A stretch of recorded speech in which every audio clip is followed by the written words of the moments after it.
بسم اللہ الرحمن الرحیم۔ رسول اللہ صلی اللہ علیہ وآلہ وسلم سے پوچھا گیا سب سے افضل انسان کون ہے؟ آپ صلی اللہ علیہ وآلہ وسلم نے فرمایا ہر اور شخص جو دل کا صاف اور زبان کا سچا ہو۔ رسول اکرم صلی اللہ علیہ وآلہ وسلم نے فرمایا اللہ پاک کے یہاں سب سے زیادہ ناپسندیدہ آدمی وہ ہے جو سخت جھگڑالو ہو۔ رسول اکرم صلی اللہ علیہ وآلہ وسلم نے فرمایا جب تم ایسے ہو جاؤ کہ تمہارے غم بڑھ جائے اور تم ان غموں کو ختم کرنا چاہو تو مجھ پر درود پڑھو، یہ تمہارے غموں کو ختم کرنے کے ساتھ ساتھ تمہارے گناہوں کو بھی مٹا دے گا۔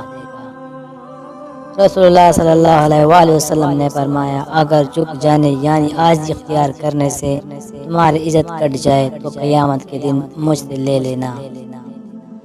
آپ صلی اللہ علیہ وآلہ وسلم کو جب کوئی مشکل پیش ہوتی تو آپ فوراً نماز کی طرف متوجہ ہوتے۔ ویڈیو پسند آئے تو لائک کریں۔ Thanks for watching.